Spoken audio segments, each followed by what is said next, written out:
जिन्हां दे दरम्यान धन गुरु अर्जन देव पातशाह ने किरपा की।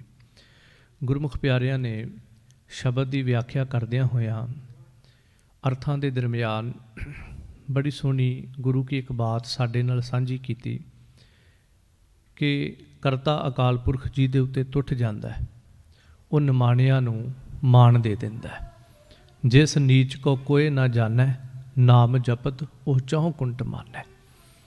हजूर पातशाह इत्थे यही गल कर रहे, मीठे हर गुण गाओ जिंदू तू मीठे हर गुण गाओ। कुछ समा पे इहदे ते गल करिए। पहली गल ऐ जिंदे तू हरी दे गुणां नूं गाया कर। दूजी गल तू हरी दे मिठे प्यारे गुणां नूं गाया कर। हुण इहदा मतलब साडे मन दे विच किते ये शंका पैदा हो जाए, क्योंकि असीं आ संसारी मनुख, शंका पैदा हो जाना इस मनुखी मन का सुभाव आ। दूजी गल, शंका पैदा होने तो बाद उस शंके नूं तुरंत हल कर लेना ये सियाणप आ, ते उस शंके नूं थोड़ी देर वास्ते भी अंदर साम के रख लेना ये अज्ञानता वा। जिवें मैं सुबह भी जिक्र किया, जिवें अपने कपड़े दे उत्ते कोई चीज़ डुल जे, उन्होंने तुरंत साफ कर लेना ये सियाणप आ, ते जे उन्होंने छड्ड देना वो दाग पक्का हो जाएगा, फिर उस दाग का लहना बड़ा मुश्किल हो जाता है। साडे तुहाडे मन दे विच आम ही शंके आउंदे ने, पर हुण एक गल विचों होर निकल आउंदी है। आप जी सोचोगे भी फर्ज करो कोई शंका साडे मन च आ गया, हुण जिन्ने ते कोई किताबां पढ़ियां होणगियां वो तो उस वेले उहनूं कट कर लेगा भी ये जिहड़ी गल है ये गलत है। क्यों? क्योंकि गुरबाणी के आधार पर यह गल टुकदी नहीं पई। फर्ज करो कोई भी साडे अंदर शंका आउंदा है, थोड़ा जिहा गल होर पासे मैं जिक्र करा इनू, मन च शंका आउंदा है। हुण जिन्ने तो कुछ पढ़िया होएगा, ये नहीं भी असीं विद्वान हाँ, जे पढ़िया हो तो आपां उस गल नूं कट कर लांगे भी सही है जां गलत है। दूजा, जे साडी किसी नाल सांझ होवेगी असीं उहदे नाल गल कर लांगे भी भाई आ मेरे मन च शंका आया तो तू दस भी किवें आ, वो जवाब दे दिंदा भी नहीं भाई ये शंका गलत है। हुण ना साडी किसी नाल सांझ होवे, ना असीं कुछ पढ़े होईए, साडे मन च शंका आ जे। हुण जे असीं उस शंके नूं लम्मा समा संभाल के रखदे आ, असीं तां भी मरदे आ, क्योंकि जिन्ना लम्मा समा पिया रवेगा उन्ना उन्हें गूढ़ा हुंदे जाना, उन्ना उन्हें खुभदे जाना जिंदगी च। फिर की कीता जावे? सब तो आसान तरीका है जो मैं आप जी नाल साझा करा अज। जदों भी मन च शंका आवे, जे नहीं कोई किताब पढ़ी, नहीं किसी गुरमुख प्यारे नाल सांझ हैगी, केवल नेत्र बंद करके उस सवाल नूं अपने अंदर रिपीट कर लो। बड़ा आसान जिहा तरीका है, तुसीं प्रैक्टिकल कर लिओ। कोई भी मन दे विच सवाल आ जाए, शंका आ जाए, उन्होंने उस वेले जिथे भी बैठे अखां बंद करके उन्होंने रिपीट करो, 2 3 4 5 बार उन्होंने रिपीट करो। मैं अपने गुरु ते भरोसा रख के गल कह रहा, तुहानूं अपने आप उहदा सटीक जवाब तुहाडे जहन चों पैदा हो जाएगा। तुसीं कदी भी तजर्बा करियो।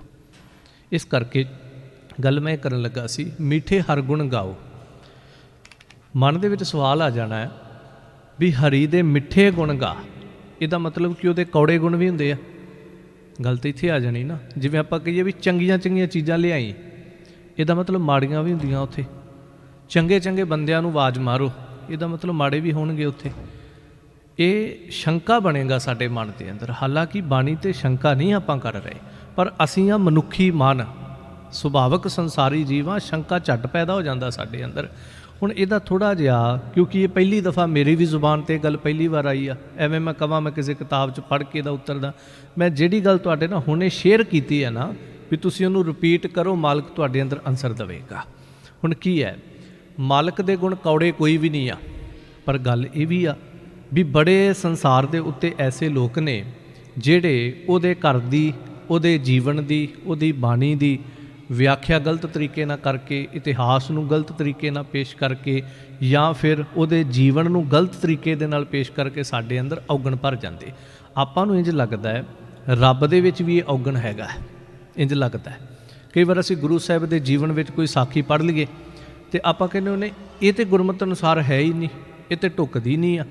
ਇਹਦਾ मतलब सानू औगण दिस पिया गुरु के अंदर, पर औगण है नहीं गुरु के अंदर, सानू दिस पिया। ਇਸ ਲਈ ਸਾਹਿਬ ਬਾਣੀ 'ਚ ਇੱਕ ਬਚਨ ਕਹਿੰਦੇ ਨੇ, ਸਾਂਝ ਕਰੀਜੈ ਗੁਣਹ ਕੇਰੀ ਛੋਟ ਅਵਗਣ ਚੱਲੀਐ, ਪਹਿਰੇ ਪਟੰਬਰ ਕਰ ਅਡੰਬਰ ਆਪਣਾ ਪੇੜ ਮੱਲੀਐ। ਕਿ ਤੂੰ ਗੁਣਾਂ ਦੇ ਨਾਲ ਸਾਂਝ ਕਰ। ਗੁਣਾਂ ਦੇ ਨਾਲ ਸਾਂਝ ਕਰਨੀ ਇਸ ਤਰ੍ਹਾਂ ਹੈ, ਪਹਿਲਾਂ ਤਾਂ ਸਾਨੂੰ ਉਹ ਨਜ਼ਰੀਆ ਬਣਾਉਣਾ ਪਏਗਾ ਵੀ ਅਸੀਂ ਕੇਵਲ ਗੁਣ ਦੀ ਹੀ ਸਾਂਝ ਕਰਨੀ। ਮਾਫ ਕਰਿਓ, ਗੱਲਾਂ ਦੇ ਨਾਲ ਗੁਣ ਨਾਲ ਸਾਂਝ ਨਹੀਂ ਹੋ ਸਕਦੀ। ਜੇ ਅਸੀਂ ਕਹੀਏ ਵੀ ਮੈਂ ਤਾਂ ਕੇਵਲ ਗੁਣਾਂ ਦੀ ਸਾਂਝ ਹੀ ਕਰਦਾ, ਗੁਣਾਂ ਦੀ ਸਾਂਝ ਹੀ ਕਰਨੀ ਹੈ, ਇਹ ਮਾਫ ਕਰਿਓ ਗੱਲਾਂ ਨਾਲ ਨਹੀਂ ਹੋਏਗੀ। ਸਾਡਾ ਜ਼ਿੰਦਗੀ ਦਾ ਲਕਸ਼ ਇਸ ਤਰ੍ਹਾਂ ਦਾ ਹੋਣਾ ਚਾਹੀਦਾ, ਸਾਡਾ ਜ਼ਿੰਦਗੀ ਦਾ ਟਾਰਗੇਟ ਇਸ ਤਰ੍ਹਾਂ ਦਾ ਹੋਣਾ ਚਾਹੀਦਾ। ਜਿਵੇਂ ਇੱਕ ਦਫਾ ਕੋਈ ਕਹਾਣੀਕਾਰ ਦੀ ਕਹਾਣੀ ਪੜ੍ਹੀ, ਉਹਨੇ ਲਿਖਿਆ ਵੀ ਇੱਕ ਕੋਈ ਚਿੱਤਰਕਾਰ ਸੀ, ਉਹਨੇ ਬੜੀ ਸੋਹਣੀ ਤਸਵੀਰ ਬਣਾ ਕੇ ਤੇ ਚੁਰਾਹੇ ਦੇ ਵਿੱਚ ਰੱਖ ਦਿੱਤੀ ਜਿੱਥੋਂ ਸਾਰੇ ਲੋਕ ਲੰਘਦੇ ਸੀਗੇ। ਨਾਲ ਉਹਨੇ ਛੋਟੀ ਜਿਹੀ ਇੱਕ ਪਲੇਟ ਰੱਖ ਦਿੱਤੀ, ਉਹਦੇ ਉੱਤੇ ਲਿਖ ਦਿੱਤਾ ਵੀ ਜਿਸ ਵੀ ਬੰਦੇ ਨੂੰ ਇਸ ਤਸਵੀਰ ਦੇ ਵਿੱਚ ਕੋਈ ਔਗਣ ਦਿਸਦਾ ਹੋਵੇ, ਕੋਈ ਕਮੀ ਦਿਸਦੀ ਹੋਵੇ ਵੀ ਇਹ ਇੱਦਾਂ ਨਹੀਂ ਇੱਦਾਂ ਹੋਣੀ ਚਾਹੀਦੀ ਸੀ, ਕਿ ਉਹ ਉਸ ਥਾਂ ਦੇ ਉੱਤੇ ਰਾਊਂਡ ਕਰ ਦੇਵੇ, ਗੋਲ ਕਰ ਦੇਵੇ, ਤੇ ਮੈਂ ਉਸ ਕਮੀ ਨੂੰ ਸੁਧਾਰ ਦੇਵਾਂਗਾ। ਉਹਨੇ ਇਹ ਫੱਟੀ ਲਿਖ ਕੇ ਕੋਲ ਰੱਖਤੀ, ਤਸਵੀਰ ਵੱਡੀ ਸਾਰੀ ਉਹਨੇ ਬਣਾ ਕੇ ਰੱਖ ਦਿੱਤੀ, ਉਹ ਚਲਾ ਗਿਆ। ਸ਼ਾਮ ਨੂੰ ਆ ਕੇ ਕੀ ਦੇਖਦਾ ਹੈ ਵੀ ਸਾਰੀ ਤਸਵੀਰ ਦੇ ਉੱਤੇ ਥਾਂ ਥਾਈਂ ਗੋਲ ਰਾਊਂਡ ਮਾਰੇ ਹੋਏ ਆ, ਵੀ ਆ ਵੀ ਚੀਜ਼ ਗਲਤ ਆ, ਆ ਵੀ ਚੀਜ਼ ਗਲਤ ਆ, ਆ ਵੀ ਚੀਜ਼ ਗਲਤ ਹੈ, ਆ ਵੀ ਚੀਜ਼ ਗਲਤ ਹੈ। ਤਸਵੀਰ ਘੱਟ ਦਿਸਦੀ ਆ ਤੇ ਗੋਲ ਰਾਊਂਡ ਉਹਦੇ ਤੇ ਜ਼ਿਆਦਾ ਦਿਸਦੇ ਪਏ ਨੇ। ਹੱਦ ਹੋ ਗਈ। ਅਗਲੇ ਦਿਨ ਉਹਨੇ ਕੀ ਕੀਤਾ, ਹੂ ਬਹੂ ਸੇਮ ਉਹੀ ਤਸਵੀਰ ਬਣਾ ਕੇ ਫਿਰ ਉਹਨੇ ਰੱਖ ਦਿੱਤੀ, ਤੇ ਹੁਣ ਨਾਲ ਉਹਨੇ ਫੱਟੀ ਤੇ ਕੀ ਲਿਖਿਆ ਵੀ ਇਸ ਤਸਵੀਰ ਦੇ ਵਿੱਚ ਜੇ ਕਿਸੇ ਨੂੰ ਬਹੁਤ ਵਧੀਆ ਕੋਈ ਚੀਜ਼ ਲੱਗਦੀ ਹੋਵੇ ਉਹਦੇ ਉੱਤੇ ਗੋਲ ਰਾਊਂਡ ਮਾਰਦੇ। ਹੁਣ ਸ਼ਾਮ ਨੂੰ ਜਦੋਂ ਆਇਆ ਸਿਰਫ 2-4 ਬੰਦਿਆਂ ਨੇ ਉੱਤੇ ਗੋਲ ਰਾਊਂਡ ਮਾਰਿਆ, ਬਾਕੀ ਸਾਰੀ ਤਸਵੀਰ ਖਾਲੀ ਪਈ ਹੋਈ ਆ। ਹੁਣ ਤਸਵੀਰ ਤੇ ਉਹੀ ਸੀਗੀ, ਕਹਾਣੀ ਕੀ ਹੋ ਗਈ? ਪਹਿਲਾਂ ਨਜ਼ਰੀਆ ਜਿਹੜਾ ਸੀ ਉਹ ਕੀ ਸੀ?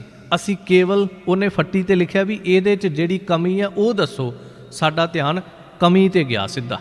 ਜਿਵੇਂ ਕੋਈ ਵੱਡੀ ਸਾਰੀ ਵਾਈਟ ਦੀਵਾਰ ਹੋਵੇ, ਉਹਦੇ ਤੇ ਛੋਟਾ ਜਿਹਾ ਕੋਈ ਕਾਲਾ ਧੱਬਾ ਲੱਗਾ ਹੋਵੇ, ਵੇਂਦੇ ਸਾਰਾ ਆਪਣਾ ਧਿਆਨ ਜਾਂਦਾ, ਅੱਛਾ ਇਹ ਕਾਲਾ ਧੱਬਾ ਲੱਗਾ, ਬਾਕੀ ਵਾਈਟ ਦੀਵਾਰ ਨਹੀਂ ਸਾਨੂੰ ਦਿਸੀ। ਕਿਸੇ ਨੇ ਸੋਹਣੇ ਕੱਪੜੇ ਪਾਏ ਹੋਣ, ਥੋੜ੍ਹਾ ਜਿਹਾ ਕਿਤੇ ਕੱਪੜੇ ਤੇ ਦਾਗ ਲੱਗਾ ਹੋਵੇ, ਉਹ ਜਿਉਂ ਹੀ ਸਾਡੇ ਸਾਹਮਣੇ ਆਉਂਦਾ, ਮਹਿਜ 2 ਸਕਿੰਟ ਨਹੀਂ ਲੱਗਦੇ, ਆਪਾਂ ਕੀ ਕਹਿੰਦੇ, ਆ ਤੇਰੇ ਦਾਗ ਕਿੱਥੋਂ ਲੱਗਾ? ਬਾਕੀ ਸਾਰੇ ਕੱਪੜੇ ਤੇ ਧਿਆਨ ਨਹੀਂ ਗਿਆ ਸਾਡਾ ਧਿਆਨ ਉਸੇ ਵੇਲੇ ਉਸ ਦਾਗ ਦੇ ਉੱਤੇ ਗਿਆ ਹੈ। ਮਤਲਬ ਕਹਿਣ ਦਾ ਸਿਰਫ ਇੰਨਾ ਕੁ ਹੈ, ਸਾਡਾ ਨਜ਼ਰੀਆ ਜਿਹੜਾ ਹੈ ਉਹ ਕੇਵਲ ਔਗਣ ਲੱਭਣ ਤੇ ਹੈ। ਕੋਈ ਮਨੁੱਖ ਦਿਸ ਜੇ, ਕੋਈ ਦਿਸ ਜੇ, ਅਸੀਂ ਕੇਵਲ ਉਹਦੇ ਜੀਵਨ, ਉਹਦੇ ਔਗਣ ਤੱਕ ਸੀਮਤ ਰਹਿ ਗਏ ਹਾਂ। ਸੋ ਮੈਂ ਜ਼ਿਕਰ ਕਰ ਰਿਹਾ, ਦੇਖੋ ਹਜ਼ੂਰ ਪਾਤਸ਼ਾਹ ਕਹਿੰਦੇ ਤੂੰ ਗੁਣਾਂ ਦੀ ਸਾਂਝ ਕਰ। ਗੁਣਾਂ ਦੀ ਸਾਂਝ ਕਰਨ ਵਾਸਤੇ ਸਭ ਤੋਂ ਪਹਿਲਾਂ ਸਾਡਾ ਨਜ਼ਰੀਆ ਜ਼ਿੰਦਗੀ ਦਾ ਇਸ ਤਰ੍ਹਾਂ ਦਾ ਹੋਣਾ ਚਾਹੀਦਾ ਹੈ ਕਿ ਅਸੀਂ ਕੇਵਲ ਗੁਣ ਹੀ ਲੱਭਣਾ ਹੈ। ਜਿਸ ਵੀ ਥਾਂ ਤੇ ਜਾਣਾ ਅਸੀਂ ਗੁਣ ਹੀ ਲੱਭਣਾ ਹੈ, ਸਾਨੂੰ ਔਗਣ ਨਜ਼ਰ ਹੀ ਨਹੀਂ ਆਏਗਾ। ਜਦੋਂ ਆਪ ਜੀ ਸਾਹਿਬ ਗੁਰੂ ਗੋਬਿੰਦ ਸਿੰਘ ਮਹਾਰਾਜ ਦਾ ਜੀਵਨ ਪੜ੍ਹੋਗੇ ਨਾ, ਹਜ਼ੂਰ ਪਾਤਸ਼ਾਹ ਅਨੰਦਪੁਰ ਦੀ ਪਾਵਨ ਧਰਤੀ ਤੇ ਟਿਕੇ ਨੇ, ਤੇ ਮਹਾਰਾਜ ਸਾਹਿਬ ਜੀ ਦੇ ਕੋਲ ਬੜੇ ਬੜੇ ਲੋਕ, ਰਾਜੇ ਮਹਾਰਾਜੇ, ਆਮ ਸੰਸਾਰੀ, ਉਹ ਮਹਾਰਾਜ ਜੀ ਦੇ ਦਰਸ਼ਨ ਕਰਨ ਆਉਂਦੇ ਨੇ। ਕੇਵਲ ਮੈਂ ਇੱਕ ਨਜ਼ਰੀਏ ਦਾ ਤੁਹਾਡੇ ਨਾਲ ਥੋੜ੍ਹਾ ਜਿਹਾ ਇੱਕ ਇਤਿਹਾਸ ਦਾ ਪੱਖ ਰੱਖਣ ਲੱਗਾ। ਭੀਮ ਚੰਦ, ਜਿਸ ਨੇ ਮਹਾਰਾਜ ਜੀ ਦੇ ਨਾਲ ਬਹੁਤ ਕੁਝ ਕੀਤਾ, ਇਹ ਭੀਮ ਚੰਦ ਮਹਾਰਾਜ ਜੀ ਦੇ ਦਰਸ਼ਨ ਕਰਨ ਵਾਸਤੇ ਆਇਆ ਅਨੰਦਪੁਰ ਸਾਹਿਬ। ਹਜ਼ੂਰ ਪਾਤਸ਼ਾਹ ਜੀ ਸਿੰਘਾਸਨ 'ਤੇ ਬੈਠੇ ਨੇ, ਬੇਅੰਤ ਸੰਗਤਾਂ ਸਾਡੇ ਤੁਹਾਡੇ ਤਰ੍ਹਾਂ ਸੱਜ ਕੇ ਉਹ ਭਾਗਾਂ ਵਾਲੇ ਮਹਾਰਾਜ ਦੇ ਦੀਦਾਰ ਕਰ ਰਹੇ ਨੇ। ਇਹ ਵੀ ਆਇਆ, ਇਹਨੇ ਮਹਾਰਾਜ ਦੇ ਦੀਦਾਰ ਕੀਤੇ। ਦੀਦਾਰ ਕਰਕੇ ਕੁਝ ਸਮਾਂ ਮਹਾਰਾਜ ਜੀ ਦੇ ਕੋਲ ਬਹਿ ਕੇ ਇਹ ਵਾਪਿਸ ਚਲਾ ਗਿਆ। ਕੁਝ ਦਿਨ ਬਤੀਤ ਹੋਏ, ਇਹਨੇ ਵਜ਼ੀਰ ਖਾਂ ਨੂੰ, ਆਪਣੇ ਇੱਕ ਵਜ਼ੀਰ ਨੂੰ ਮਹਾਰਾਜ ਜੀ ਦੇ ਕੋਲ ਭੇਜਿਆ, ਤੇ ਕੋਲ ਭੇਜ ਕੇ ਉਹਦੇ ਹੱਥ ਇੱਕ ਸੁਨੇਹਾ ਭੇਜਿਆ।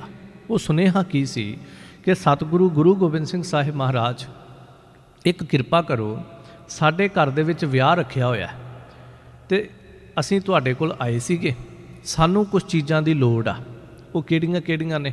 ਉਹ ਇਹਦਾ ਵਜ਼ੀਰ ਜਿਹੜਾ ਉਹ ਮਹਾਰਾਜ ਜੀ ਨੂੰ ਦੱਸ ਰਿਹਾ ਹੈ ਵੀ ਭੀਮ ਚੰਦ ਨੇ ਕੁਝ ਚੀਜ਼ਾਂ ਤੁਹਾਡੇ ਤੋਂ ਮੰਗਾਈਆਂ ਨੇ। ਉਹ ਕਿਹੜੀਆਂ ਕਿਹੜੀਆਂ ਨੇ?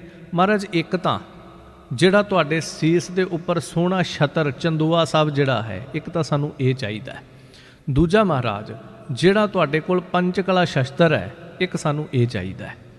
ਤੀਜਾ, ਤੁਹਾਡੇ ਮਗਰ ਖੜ ਕੇ ਪ੍ਰਸਾਦੀ ਹਾਥੀ ਜਿਹੜਾ ਹੈ ਉਹ ਤੁਹਾਡੇ ਉੱਤੇ ਚੌਰ ਸਾਹਿਬ ਕਰਦਾ ਹੈ, ਸਾਨੂੰ ਪ੍ਰਸਾਦੀ ਹਾਥੀ ਚਾਹੀਦਾ ਹੈ। ਜਿਵੇਂ ਆਪਾਂ ਕਈ ਵਾਰ ਵਿਆਹ ਸ਼ਾਦੀ 'ਚ ਲੋਕਾਂ ਤੋਂ ਸਮਾਨ ਮੰਗ ਲੈਂਦੇ ਵੀ ਭਾਈ ਤੇਰੇ ਕੋਲ ਗੱਡੀ ਹੈਗੀ ਆ, 2 ਦਿਨ ਸਾਨੂੰ ਦੇ ਦੇ, ਆਹ ਚੀਜ਼ ਤੇਰੇ ਘਰ 'ਚ ਹੈਗੀ, 2 ਦਿਨ ਸਾਨੂੰ ਦੇ ਦੇ। ਮਹਾਰਾਜ, ਮੈਨੂੰ ਮੰਗਵੀਆਂ ਚੀਜ਼ਾਂ ਚਾਹੀਦੀਆਂ। ਹਾਲਾਂਕਿ ਚਲੋ ਇਹਦੀ ਨੀਤ ਬੜੀ ਖੋਟੀ ਸੀ ਵੀ ਜਦੋਂ ਮਹਾਰਾਜ ਜੀ ਦੇ ਦੇਣਗੇ फिर आपां मोड़नियां नहीं, जदों मंगणगे आपां लड़ाई कर लवांगे, लड़ पावांगे, जंग शुरू कर देवांगे। चलो वो अगली लंबी गाथा है। जदों ये वजीर ने यह कहा भी महाराज पातशाह जी सानू ये सारा कुछ जिहड़ा राजे नूं चाहीदा है उन्हें मंगवा मंगिया तुहाडे तो, चंदन दी चौंकी, पंचकला शस्त्र जो राजा रतन राय ने भेंट कीते सीगे। महाराज ने उत्थे शब्द कहा, कहंदे भी भलिया मैनूं तो लगदा सी भीमचंद बड़ा सियाणा राजा है, बहुत दाना सियाणा, भी राज चला रहा है, कोई आम इंसान तो होगा नहीं राज करता पिया। पर मैनूं अज पता लगा भी भीमचंद वर्गा तो मूर्ख ही है नहीं दुनिया के उत्ते। वजीर हैरान हो गया, नहीं महाराज वो तो बड़ा सियाणा है, राजनीति का बड़ा माहर है। सब कहते नहीं नहीं नहीं वो वर्गा मूर्ख नहीं हैगा कोई। कहना महाराज तुसी किस तरह कह रहे हो। बड़ी प्यारी गाथा इतिहास की। साहब पातशाह कहते भी एक गल दस, जदों साडे दर्शन करन वास्ते आया उन्होंने ये सारा कुछ दस्या। हाँ महाराज। महाराज कहते भी देख जिहड़ा चंदोआ साहब है वो साडे सीस दे उत्ते लगा, किन्नी साडी ते चंदोआ साहब दी आपस विच फासला हैगा साडा। प्रशादी हाथी जिहड़ा साडे बैक साइड ते खड़ा होया, चंदन दी चौंकी साडे कोल है, थल्ले पैरां च भी चरनां च भी महाराज जी रखदे सी, पंचकला शस्त्र साडी साइड ते पिया होया जां हत्थ च फड़ लैंदे सीगे। महाराज कहंदे भी तेरा राजा आया, उन्होंने उपर साडे सीस तो उपर लगा होया चंदोआ साहब दिस पिया, उन्होंने मेरे बैक साइड ते खड़ा होया प्रशादी हाथी दिस गया, उन्होंने सारा कुछ दिस गया। हद इस गल दी आ मूर्ख ना कवां ते उन्होंने की कवां भी अगे मैं बैठा होया ते पिछले पासे प्रसादी हाथी खड़ा है, उन्होंने मेरे उत्तों दी प्रसादी हाथी ते दिस गया ते उन्होंने अगे बैठा गुरु गोबिंद सिंह नहीं दिसिया। हद हो गई। महाराज कहते तुहाडे वाली भाव साहब पातशाह जी ने समझाया कि नज़रिया की है। साहब कहते वो आया उन्होंने मेरे मगर खड़ा प्रसादी हाथी दिस गया पर उन्होंने अगे बैठा आया गुरु गोबिंद सिंह नहीं दिसिया। उन्होंने उपर लगा चंदोआ साहब दिस गया पर थले बैठा गुरु गोबिंद सिंह नहीं दिसिया गया। साहब कहते किड्डी वधिया गल हुंदी जे वो ये कहंदा कि गुरु गोबिंद सिंह महाराज साडे घर दे विच विआह रखिया ते तुसीं आप चल के साडे घर दे विच आ जाओ। ते साहब कहते जे मैनूं सद लैंदा की होना सी, जिधर नूं असीं जाना सी प्रसादी हाथी साडे मगर मगर ही जाना सीगा, नाल ही रहिंदा साडे, जिथे असीं जाना सी चंदोआ साहब उत्थे पहुँच जाना सी भी इत्थे महाराज ने आके बैठना है। ये चंदन की चौंकी भी उत्थे पहुँच जानी सीगी, पंचकला शस्त्र भी उत्थे पहुँच जाना सी।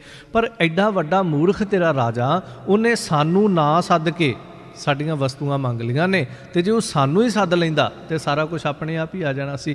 भाव महाराज दा उत्थे कहण दा सीगा भी मनुख दा नज़रिया वेखो भी उन्होंने गुरु गोबिंद सिंह नहीं दिसिया, उन्होंने बाकी सारा कुछ दिस पिया। इस तरह मैं जिक्र केवल ही कर रहा। असीं भी जदों कई बार महाराज दे दरबार च जदों आपां आउणे आ, माफ़ करियो आपां जिन्ने भी बैठे आ, छोटा जिहा एक तजर्बा हुणे कर सकते हैं। हुणे तुसीं महाराज जी वल ना देखियो ते सोचो रुमाले किहड़े लगे हुए आ, सानू चेता नहीं हैगा। ये सच्चाई आ।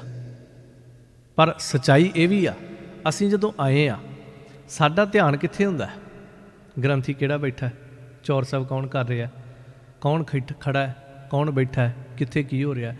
साडा ध्यान जिहड़ा है वो गुरु साहब दे उत्ते बिल्कुल नहीं हुंदा गा। यही साडे जीवन का दुखांत है। इत्थों मैं एक गल आप जी दे नाल होर कवां, मीठे हर गुण गाओ जिंदू तू दी गल चल रही, उहदे गुणां नूं गाउण वास्ते पहलां कुछ ना कुछ तैयारी तो करनी पेगी ना। इदां थोड़ी भी चौंकड़ा मार लिया तो गुण गाउण लग पे। हुण साहब बाणी च एक वचन कहंदे ने, गुर की मूरत मन मह ध्यान, गुर कै शबद मंत्र मन मान। जदों तू सिमरन करना है, आपां कहने बड़े लोगों का सवाल हुंदा है भी ध्यान कित्थे लाउणा चाहीदा। इतिहास दे विच असीं देखदे हां भी गुरसिख जदों सिमरन करते सी वो महाराज जी के प्रतख जिहड़े सरगुण स्वरूप के चरण सी उन्हां दा ध्यान करते हुंदे सीगे। बड़े गुरसिखां दा असीं जीवन पढ़ते हैं। गुरु नानक देव महाराज के जीवन च गल कर लो, साहब गुरु अर्जन देव महाराज के जीवन च गल कर लो। जे इतिहास की एक होर साखी अपना साझी करा, साहब गुरु हर राय महाराज जी कीरतपुर साहब की पावन धरती ते बैठे ने। इधर भाई गोंदा जिहड़ा वो किन्नी दूर इधर आसाम वाले पासे तो भी अगे बैठा होया। हुण की उन्हें अमृत वेले चौंकड़ा मारिया, इशनान किया, चौंकड़ा मारिया, उन्हें सतगुरु गुरु हर राय महाराज जी का ध्यान कर लिया। इधर गुरु हर राय महाराज जी अपने सिंघासन पर बैठे ने। कुछ समा बतीत होया तो लांगरी सिंह आके कहंदा महाराज जी प्रशादा छक लो, लंगर तैयार आ। हजूर गुरु हर राय पातशाह जी ने हाथ का इशारा करता भी हाले ठहर जाओ। वो रुक गया। 15-20 मिनट अद्धा घंटा समा बतीत होया। महाराज जी ने फिर कहंदा भी सतगुरु प्रशादा छक लो, लंगर तैयार हो गया। महाराज जी ने फिर इशारा करता भी नहीं रुक जाओ। समा बीतिया, ਉਹਨਾਂ ਨੇ ਫਿਰ ਇਹ ਗੱਲ ਕਹੀ, ਮਹਾਰਾਜ ਜਿੰਨਾ ਚਿਰ ਤੁਸੀਂ ਨਹੀਂ ਆਓਗੇ ਉਹਨਾਂ ਚਿਰ ਇਹ ਸੰਗਤ ਥੋੜ੍ਹੀ ਜਾਏਗੀ, ਉਹਨਾਂ ਚਿਰ ਸੰਗਤ ਇਸੇ ਤਰ੍ਹਾਂ ਹੀ ਬੈਠੀ ਆ। ਮਹਾਰਾਜ ਤੁਸੀਂ ਪ੍ਰਸ਼ਾਦਾ ਛਕੋ, ਆਓ ਲੰਗਰ ਦੇ ਵਿੱਚ। ਹਜ਼ੂਰ ਨੇ ਫਿਰ ਹੱਥ ਕਰ ਦਿੱਤਾ। ਕੁਝ ਸਮਾਂ ਹੋਰ ਬਤੀਤ ਹੋਇਆ। ਉਹਨਾਂ ਨੇ ਪੁੱਛਿਆ, ਮਹਾਰਾਜ ਗੱਲ ਕੀ ਆ? ਕੀ ਅੱਜ ਤੁਹਾਨੂੰ ਭੁੱਖ ਨਹੀਂ ਲੱਗੀ, ਜਾਂ ਅੱਜ ਤੁਸੀਂ ਛਕਣਾ ਨਹੀਂ ਆ, ਜਾਂ ਫਿਰ ਸੰਗਤ ਨੂੰ ਛਕਾ ਦਈਏ? ਕੁਝ ਸਵਾਲ ਕੀਤੇ। ਮਹਾਰਾਜ ਜੀ ਨੇ ਫਿਰ ਉੱਥੇ ਨੇਤਰ ਖੋਲ੍ਹੇ ਅਤੇ ਹਜ਼ੂਰ ਗੁਰੂ ਹਰਿ ਰਾਏ ਮਹਾਰਾਜ ਜੀ ਦਾ ਬਚਨ ਕਹਿੰਦੇ, ਅਸੀਂ ਤਾਂ ਉੱਠਣਾ ਚਾਹੁੰਦੇ ਹਾਂ, ਅਸੀਂ ਤਾਂ ਸਵੇਰ ਦੇ ਬੈਠੇ ਹੋਏ ਹਾਂ, ਉੱਠਣਾ ਚਾਹੁੰਦੇ ਹਾਂ, ਪਰ ਸਾਡਾ ਇੱਕ ਪਿਆਰ ਵਾਲਾ ਸਿੱਖ ਹੈ, ਉਹਨੇ ਉੱਥੇ ਬੈਠੇ ਹੋਏ ਨੇ ਸਾਡੇ ਸੁਰਤ ਕਰਕੇ ਚਰਨ ਫੜੇ ਹੋਏ ਨੇ, ਅਤੇ ਉਹ ਸਾਡੇ ਚਰਨ ਨਹੀਂ ਛੱਡਦਾ ਪਿਆ ਗਾ। ਹੁਣ ਜੇ ਉਹ ਸਾਡੇ ਚਰਨ ਛੱਡਦਾ ਤੇ ਅਸੀਂ ਉੱਠਦੇ। ਮਹਾਰਾਜ ਕਹਿੰਦੇ ਹੁਣ ਸ਼ਾਮ ਪਈ ਆ, ਸਵੇਰ ਦੇ ਉਹਨੇ ਸਾਡੇ ਚਰਨ ਸੁਰਤ ਦੇ ਨਾਲ ਫੜੇ ਹੋਏ ਸੀ, ਹੁਣ ਉਹਨੇ ਸਾਡੇ ਚਰਨ ਛੱਡੇ ਆ ਅਤੇ ਹੁਣ ਅਸੀਂ ਉੱਠੇ ਆ। ਹੁਣ ਆਮ ਸਿੱਖਾਂ ਨੂੰ ਇਸ ਗੱਲ 'ਤੇ ਯਕੀਨ ਕਰਨਾ ਮੁਸ਼ਕਲ ਹੋ ਗਿਆ ਵੀ ਇੱਦਾਂ ਵੀ ਕਦੀ ਹੋ ਸਕਦਾ ਵੀ ਸੁਰਤ ਦੇ ਨਾਲ ਵੀ। ਮੈਂ ਸੁਬਾਹ ਵੀ ਕਿਹਾ ਸੀ ਨਾ, ਸਭ ਤੋਂ ਮਜ਼ਬੂਤ ਪਕੜ ਦੁਨੀਆ ਦੇ ਵਿੱਚ ਸੁਰਤ ਦੀ ਪਕੜ ਆ। ਜਿਵੇਂ ਆਪਾਂ ਕਹਿ ਦਿੰਦੇ ਨਾ ਫਲਾਣੀ ਚੀਜ਼ ਦੀ ਪਕੜ ਬੜੀ ਮਜ਼ਬੂਤ ਹੈ, ਹਾਲਾਂਕਿ ਸਾਡੀ ਤੁਹਾਡੀ ਸੰਸਾਰ ਦੇ ਵਿੱਚ ਮੋਹ ਦੀ ਪਕੜ ਬੜੀ ਮਜ਼ਬੂਤ ਹੈ। ਤੁਸੀਂ ਬਾਂਦਰੀ ਨੂੰ ਕਈ ਵਾਰ ਵੇਖੋ, ਉਹਦਾ ਬੱਚਾ ਮਰ ਜੇ, ਉਹ ਮੋਹ ਦੀ ਪਕੜ ਹੀ ਹੈ। ਜਿੰਨਾ ਚਿਰ ਉਹ, ਅਸੀਂ ਤਾਂ ਆਮ ਉੱਥੇ ਪਟਨਾ ਸਾਹਿਬ ਵੇਹਣੇ ਆ, ਉਹ ਜਿੰਨਾ ਚਿਰ ਉਹ ਗਲ ਨਹੀਂ ਜਾਂਦਾ, ਡਿੱਗ ਨਹੀਂ ਪੈਂਦਾ, ਦੁਰਗੰਧੀ ਨਹੀਂ ਆਉਂਦੀ, ਉਹਨਾਂ ਚਿਰ ਉਹ ਛੱਡਦੀ ਨਹੀਂ ਆ ਉਹਨੂੰ। ਮੋਹ ਦੀ ਪਕੜ ਬੜੀ ਭੈੜੀ ਆ। ਬੜੀਆਂ ਪਕੜਾਂ ਨੇ ਸਾਡੇ ਅੰਦਰ। ਲੋਭ ਦੀ ਪਕੜ ਬਹੁਤ ਮਾੜੀ ਹੈ। ਸਭ ਤੋਂ ਮਜ਼ਬੂਤ ਪਕੜ ਹੈ ਸਾਡੀ ਸੁਰਤ ਦੀ। ਜਿਸ ਥਾਂ 'ਤੇ ਸਾਡੀ ਸੁਰਤ ਜੁੜ ਗਈ, ਸੰਸਾਰ ਦੇ ਵਿੱਚ ਵੀ, ਕਿਸੇ ਪਦਾਰਥ ਵਿੱਚ ਵੀ ਜੁੜ ਗਈ, ਨਹੀਂ ਉਖੜੇਗੀ। ਸੋ ਮੈਂ ਇਹ ਜ਼ਿਕਰ ਕਰਾਂ, ਉਹ ਸੁਰਤ ਚੰਗੇ ਪਾਸੇ ਲਾ ਦਾਂਗੇ ਤਾਂ ਭਲੀ ਹੈ, ਮੰਦੇ ਪਾਸੇ ਲਾ ਦਾਂਗੇ ਮੰਦੀ ਹੈ। ਤਾਕਤ ਤਾਂ ਉਹੀ ਹੁੰਦੀ ਹੈ ਸਾਡੇ ਅੰਦਰ, ਇਹਨੂੰ ਵਰਤੋਂ ਕਰਨ ਦਾ ਤਰੀਕਾ ਅਲੱਗ-ਅਲੱਗ ਹੁੰਦਾ ਹੈ। ਜਿਵੇਂ ਆਪਾਂ ਕਿਸੇ ਆਮ ਬੰਦੇ ਨੂੰ, ਖੜੇ ਹੋਏ ਨੂੰ, ਮਾਫ ਕਰਿਓ ਇੱਦਾਂ ਕਰਨਾ ਨਹੀਂ, ਖੜੇ ਹੋਏ ਬੰਦੇ ਨੂੰ ਥੱਲੇ ਸੁੱਟਣਾ ਹੋਵੇ, ਤਾਕਤ ਚਾਹੀਦੀ ਹੈ ਨਾ ਸਰੀਰ ਵਿੱਚ। ਜੇ ਸਾਡੇ ਸਰੀਰ 'ਚ ਜਾਨ ਹੀ ਨਹੀਂ ਹੈਗੀ, ਕਈ ਵਾਰ ਬੰਦਾ ਕਹਿੰਦਾ ਹੁੰਦਾ ਨਾ, ਤੂੰ ਮੈਨੂੰ ਧੱਕਾ ਮਾਰ ਕੇ ਕਿੱਥੇ ਸੁੱਟ ਦੇਂਗਾ, ਤੇਰੇ ਤਾਂ ਜਾਨ ਹੀ ਨਹੀਂ ਗੀ। ਜੇ ਆਪਾਂ ਕਿਸੇ ਖੜੇ ਨੂੰ ਡੇਗਣਾ ਹੋਵੇ ਤਾਂ ਵੀ ਸਾਡੇ 'ਚ ਜਾਨ ਚਾਹੀਦੀ ਆ, ਅਤੇ ਜੇ ਅਸੀਂ ਕਿਸੇ ਡਿੱਗੇ ਨੂੰ ਚੁੱਕਣਾ ਹੋਵੇ ਤਾਂ ਵੀ ਸਾਡੇ 'ਚ ਜਾਨ ਚਾਹੀਦੀ ਆ। ਤਾਕਤ ਤੇ ਬੋਡੀ ਦੇ ਵਿੱਚ ਚਾਹੀਦੀ ਹੈ ਨਾ, ਪਾਵਰ, ਐਨਰਜੀ ਤੇ ਚਾਹੀਦੀ ਹੈ ਨਾ। ਹੁਣ ਇਹਦੀ ਵਰਤੋਂ ਕਿਵੇਂ ਕਰਨੀ ਆ? ਸਾਡੇ ਕੋਲ ਤਾਕਤ ਹੈ, ਆਪਾਂ ਚਾਹੀਏ ਤਾਂ ਕਿਸੇ ਨੂੰ ਡੇਗ ਦਈਏ, ਆਪਾਂ ਚਾਹੀਏ ਤਾਂ ਕਿਸੇ ਨੂੰ ਚੁੱਕ ਲਈਏ। ਇਸੇ ਤਰ੍ਹਾਂ ਸਾਡੇ ਅੰਦਰ ਜਿਹੜੀ ਵਿਲ ਪਾਵਰ ਹੈ ਨਾ, ਜੇ ਉਹਨੂੰ ਚਾਹੀਏ ਤੇ ਸੰਸਾਰ 'ਤੇ ਗਲਤ ਪਾਸੇ ਲਾ ਦਿਓ, ਚਾਹੀਏ ਤੇ ਉਹਨੂੰ ਚੰਗੇ ਪਾਸੇ ਲਾ ਦਿਓ। ਹਜ਼ੂਰ ਗੁਰ ਕਲਗੀਧਰ ਪਾਤਸ਼ਾਹ ਦਸਮ ਬਾਣੀ 'ਚ ਕਿਰਪਾ ਕਰਦੇ ਨੇ, ਕਹਿੰਦੇ ਏਕ ਮੱਦੀ, ਦੂਜੇ ਤਰੁਣ, ਤੀਜੇ ਅਤ ਧਨ ਧਾਮ, ਪਾਪ ਕਰਨ ਤੇ ਕਿਉਂ ਬਚੈ, ਬਚੇ ਬਚਾਵੈ ਰਾਮ। ਸਭ ਕਹਿੰਦੇ ਤਿੰਨ ਚੀਜ਼ਾਂ ਬੰਦੇ ਕੋਲ ਹੋਣ। ਏਕ ਮੱਦੀ, ਇੱਕ ਤਾਂ ਹੰਕਾਰੀ ਕਹਿ ਲਓ, ਜਾਂ ਮਦਰਾ ਦੇ ਨਸ਼ੇ ਵਿੱਚ ਹੋਵੇ, ਸ਼ਰਾਬ ਪੀਤੀ ਹੋਵੇ। ਦੂਜੇ ਤਰੁਣ, ਦੂਸਰੀ ਗੱਲ ਬੰਦੇ ਕੋਲ ਜਵਾਨੀ ਹੋਵੇ। ਤੀਜੇ ਅਤ ਧਨ ਧਾਮ, ਤੀਜਾ ਬੰਦੇ ਦੇ ਘਰ ਵਿੱਚ ਅਤ ਦਾ ਧਨ ਹੋਵੇ, ਅਮੀਰ ਹੋਵੇ। ਏਕ ਮਦੀ, ਦੂਜੇ ਤਰੁਣ, ਤੀਜੇ ਅਤ ਧਨ ਧਾਮ, ਪਾਪ ਕਰਨ ਤੇ ਕਿਉਂ ਬਚੈ, ਬਚੇ ਬਚਾਵੈ ਰਾਮ। ਸਭ ਕਹਿੰਦੇ ਇਹਨਾਂ ਤਿੰਨਾਂ 'ਚੋਂ ਇੱਕ ਵੀ ਚੀਜ਼ ਬੰਦੇ ਕੋਲ ਹੋਵੇ ਨਾ, ਪਾਪ ਕਰਨ ਤੋਂ ਨਹੀਂ ਬਚਦਾ। ਨਸ਼ਾ ਕੀਤਾ ਹੋਵੇ, ਉਹ ਕਿਤੇ ਸਤਸੰਗ ਥੋੜ੍ਹੀ ਕਰ ਲੇਗਾ, ਉਹ ਮਾੜਾ ਹੀ ਕੰਮ ਕਰੇਗਾ। ਜਵਾਨੀ ਹੋਵੇ ਤੇ ਬੰਦਾ ਸਤਸੰਗ ਕਰਦਾ ਪਿਆ ਹੋਵੇ, ਜਵਾਨੀ ਹੋਵੇ ਬੰਦਾ ਚੌਂਕੜਾ ਮਾਰ ਕੇ ਸਿਮਰਨ ਕਰਨ ਲੱਗ ਪਵੇ, ਜਵਾਨੀ ਵਿੱਚ ਬੰਦਾ ਧਰਮ ਦੇ ਮਾਰਗ ਤੇ ਤੁਰ ਪਵੇ, ਬੜੀ ਵੱਡੀ ਗੱਲ ਹੈ। ਧਨ ਪਦਾਰਥ ਅੱਤ ਦੇ ਘਰ ਵਿੱਚ ਹੋਣ ਤੇ ਬੰਦੇ ਦੇ ਕੋਲ ਨਿਮਰਤਾ ਹੋਵੇ, ਧਰਮ ਦੀ ਗੱਲ ਕਰਦਾ ਹੋਵੇ, ਧਰਮ ਦੀ ਦੁਨੀਆ ਵਿੱਚ ਵਹਿ ਜਾਵੇ, ਇਹ ਬੜੀ ਵੱਡੀ ਗੱਲ ਹੈ। ਸਭ ਕਹਿੰਦੇ ਨਹੀਂ ਤਾਂ ਪਾਪ ਕਰਨ ਤੋਂ ਇਹ ਤਿੰਨੇ ਹੀ ਨਹੀਂ ਬਚ ਸਕਦੇ, ਬਚੇ ਬਚਾਵੈ ਰਾਮ। ਜੇ ਪਰਮੇਸ਼ਰ ਬਚਾ ਲਵੇ ਤਾਂ ਬਚ ਜਾਂਦੇ ਨੇ। ਮੈਂ ਸੁਰਤ ਦੀ ਗੱਲ ਕਰ ਰਿਹਾ। ਇਹ ਸਾਡੇ ਸਰੀਰ ਦੇ ਅੰਦਰ ਵਿਲ ਪਾਵਰ ਹੈ, ਇਹਨੂੰ ਜਿਸ ਪਾਸੇ ਮਰਜ਼ੀ ਲਾ ਲਓ। ਚੰਗੇ ਪਾਸੇ ਲਾ ਦਾਂਗੇ, ਜਵਾਨੀ ਦੇ ਵਿੱਚ ਹੀ ਅਸੀਂ ਪਰਮੇਸ਼ਰ ਨਾਲ ਭੇਦ ਹੋ ਸਕਦੇ ਹਾਂ। ਮਾੜੇ ਪਾਸੇ ਲਾ ਦਾਂਗੇ ਤੇ ਜਿਹੜੇ ਸੰਸਾਰ 'ਤੇ ਆਪਾਂ ਜਿਨ੍ਹਾਂ ਨੂੰ ਕਹਿ ਦਿੰਦੇ ਇਹ ਗੈਂਗਸਟਰ, ਇਹ ਅੱਤ ਦੇ ਮਾੜੇ ਬੰਦੇ, ਬੜੇ ਬੜੇ ਸ਼ਬਦ ਆਪਾਂ ਉਹਨਾਂ ਲਈ ਵਰਤਦੇ ਹਾਂ, ਕੀ ਹੈ? ਉਹ ਆਪਣੀ ਪਾਵਰ ਨੂੰ ਗਲਤ ਪਾਸੇ ਲਾਈ ਜਾ ਰਹੇ ਨੇ। ਗੱਲ ਮੈਂ ਸੁਰਤ ਦੀ ਕਰ ਰਿਹਾ ਸੀ। ਗੁਰੂ ਹਰਿ ਰਾਏ ਮਹਾਰਾਜ ਸਾਹਿਬ ਦੇ ਕੋਲ ਜਦੋਂ ਸਮਾਂ ਪਾ ਕੇ ਉਹ ਭਾਈ ਗੋਂਦਾ ਦਰਸ਼ਨ ਕਰਨ ਆਇਆ, ਨਾਲ ਦੇ ਸਿੱਖਾਂ ਨੇ ਉਹਨੂੰ ਪੁੱਛ ਲਿਆ, ਕਹਿੰਦੇ ਵੀ ਫਲਾਣੇ ਦਿਨ ਫਲਾਣੀ ਤਰੀਕ ਨੂੰ ਤੂੰ ਕੀ ਕਰਦਾ ਸੀਗਾ?